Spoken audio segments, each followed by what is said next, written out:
गणानां त्वा गणपतिगुं हवामहे कविं कवीनामुपमश्रवस्तमम् ज्येष्ठराजं ब्रह्मणां ब्रह्मणस्पत न शृण्वन्नोतिभिः सीदसादनम्।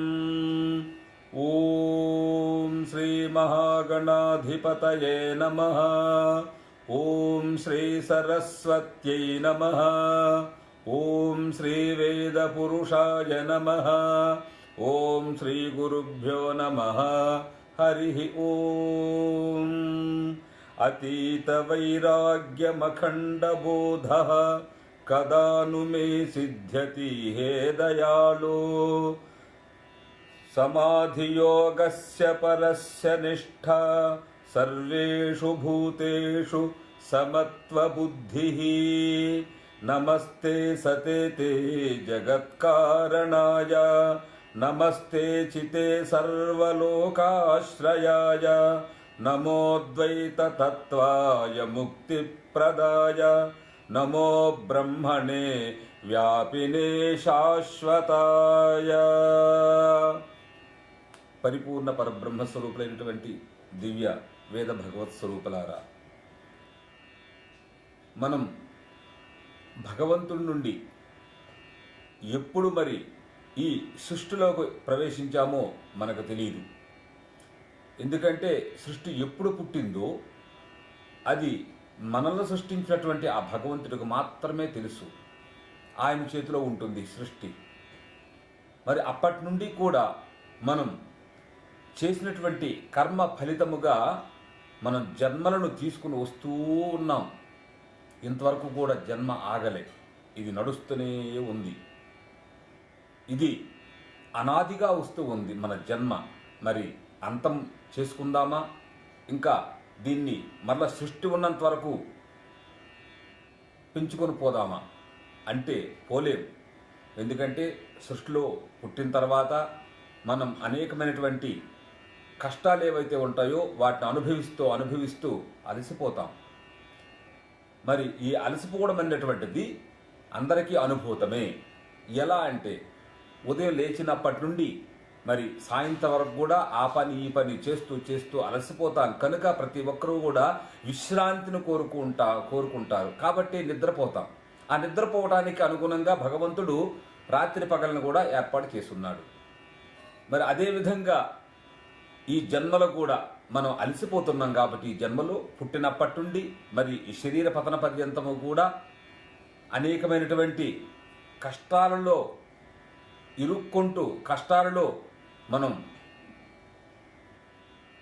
బంధనమవుతూ అటువంటి కష్టాలకు సంబంధించినటువంటి ఏ దుఃఖమైతే ఉంటుందో ఆ దుఃఖాన్ని అనుభవించుకొని వస్తూ ఉన్నాం. కనుక మరి ఈ బంధనం నుండి కూడా బయటపడాలి అని మనకు లోపల కోరిక పుడుతూ ఉంటుంది. ఎప్పుడంటే శరీర పతన సమయమునందు.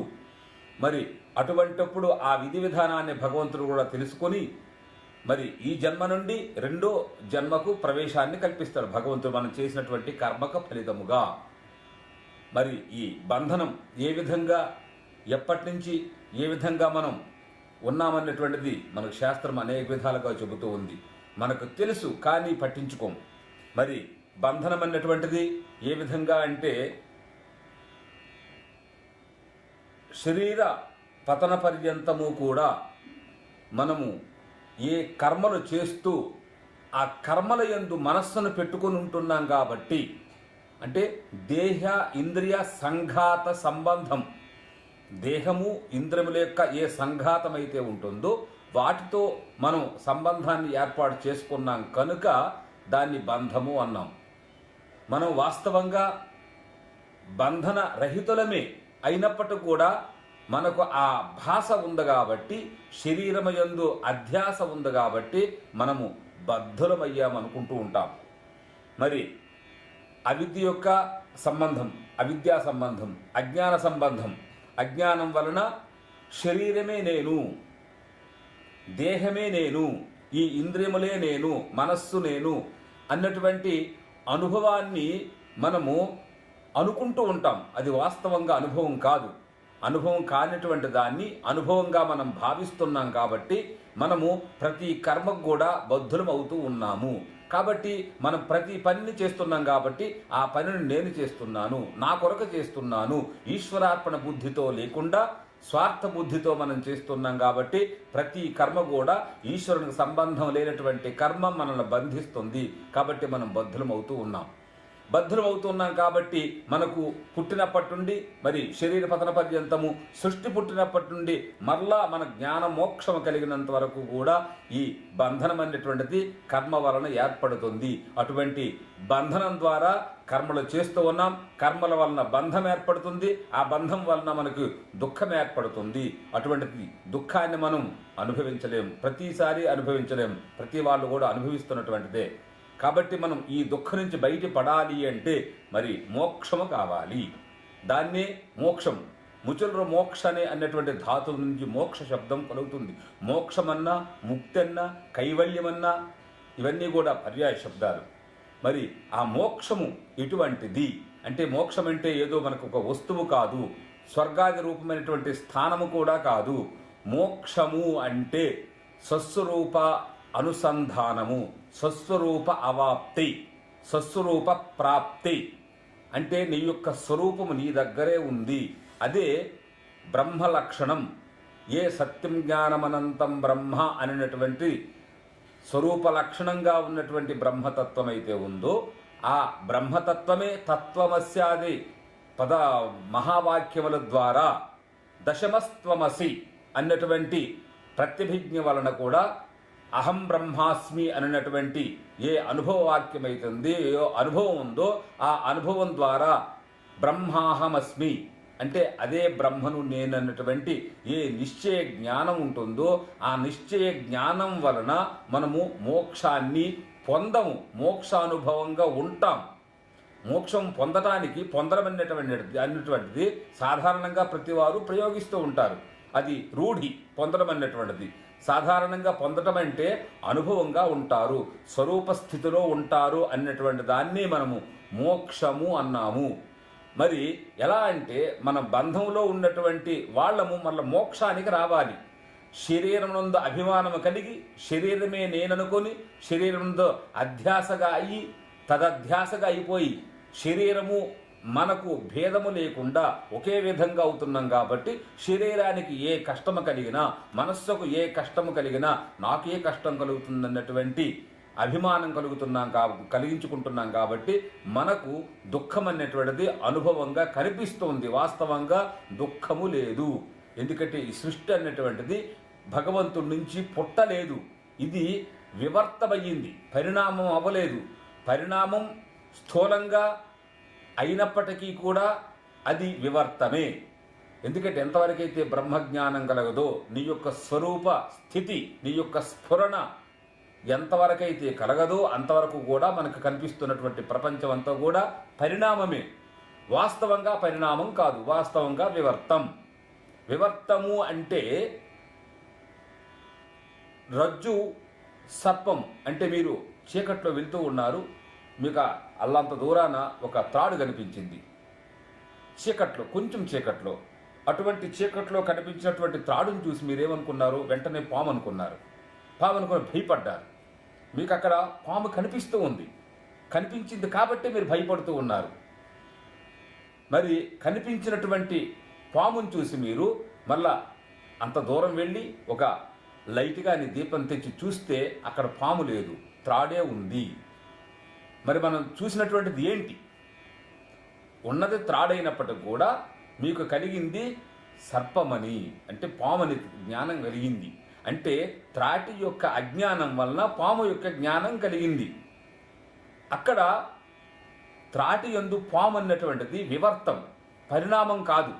పరిణామం చెందినట్లయితే మళ్ళీ త్రాడు కనిపించకూడదు. అక్కడ లైట్ తీసుకొచ్చిన వెంటనే, దీపం తెచ్చిన వెంటనే ఆ త్రాటి యందు ఏ పాము యొక్క అధ్యాస కలిగిందో, జ్ఞానం కలిగిందో, ఆ పాము అన్నటువంటిది అక్కడ పరిణామం కాదు, వివర్తమయ్యింది. అంటే మీకు విశేషంగా కనిపించింది అంతే. దేనివలన? ఒక అధ్యాస వలన. అతస్మిన్ తద్బుద్ధి.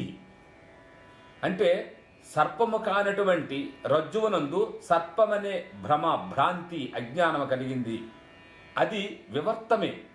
ఉన్నటువంటిది త్రాడైనప్పటికి కూడా కనిపిస్తున్నటువంటిది పాము. అదేవిధంగా ఈ సమస్త ప్రపంచం ఉంది, ఇది ఒక కార్యరూపం. ఈ కార్యానికి, ఈ ప్రపంచానికి ఒక అధిష్టానమైనటువంటిది ఒకటి ఉండాలి. ఆ అధిష్టానం ఏంటి అంటే పరబ్రహ్మ. మరి ఆ పరబ్రహ్మ కనిపించటం లేదు, కనిపిస్తున్నది సృష్టి. ఎందుకంటే ఇది అధ్యస్థమై ఉంది. ఇది పరిణామం కాదు.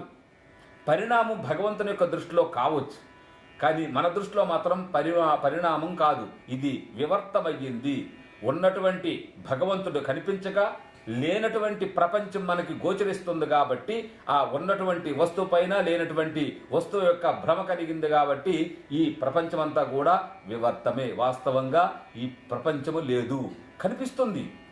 ఎందుకంటే వ్యావహారిక దశయందు మీకు ఈ ప్రపంచమంతా కూడా పరిణామంగానే కనిపిస్తూ ఉంది. కానీ పారమార్థిక దశయందు వాస్తవంగా వస్తుసిద్ధంగా ఉన్నది మాత్రం పరమాత్మ ఒక్కడే. ఆ పరమాత్మ మాత్రమే ఉన్నాడు. పరమాత్మ ఎందిది వివర్తమయ్యింది.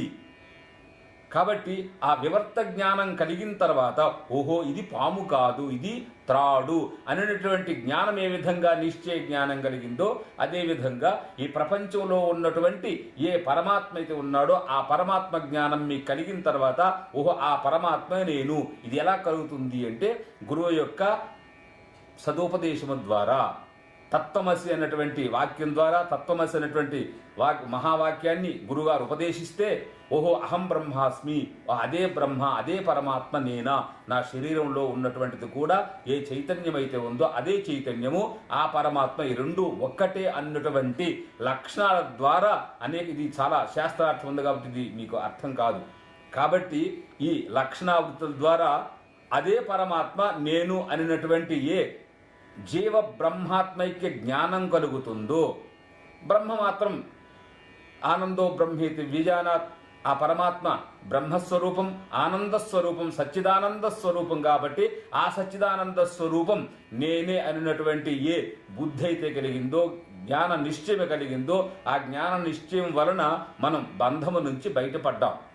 అంతవరకు కూడా ఈ శరీరమే నేననే భావన ఏదైతే ఉందో ఆ భావన వలన మనకు బద్ధులమయ్యామన్నటువంటి అభిమానం కలిగింది. ఆ అభిమానం ఇప్పుడు తొలగింది కాబట్టి అదే బ్రహ్మ నేను అనుకుంటున్నాం కాబట్టి ఆ బ్రహ్మ అన్నటువంటిది నిత్యానంద స్వరూపం, సచ్చిదానంద స్వరూపం, బ్రహ్మస్వరూపం, ఆనంద స్వరూపం కాబట్టి అటువంటి ఆనంద స్వరూపం నేనే అనేటువంటి మీకు జ్ఞానం కలుగుతుంది. ఆ జ్ఞానం వలన మనకి బంధము లేదు, దుఃఖము లేదు, శాశ్వతమైనటువంటి సుఖము అనుభవానికి వస్తుంది. ఎప్పుడు అంటే మీరు కూర్చొని శ్రవణ మనన నిధిధ్యాసనము చేస్తూ ఆ బ్రహ్మాత్మైక్య జ్ఞానాన్ని మీరు కాస్త అట్లా ఆలోచించినట్లయితే మీకు ఆ స్ఫురణ కలుగుతుంది. ఆ స్ఫురణే మోక్షము. మీకు బంధమైనటువంటిది లేనే లేదు. అటువంటి మోక్ష స్వరూపాన్ని ఆ భగవంతుడు మీకు అందరికీ ప్రసాదించి రక్షిస్తాడని భావిస్తూ అందరికీ జై శ్రీవేదం.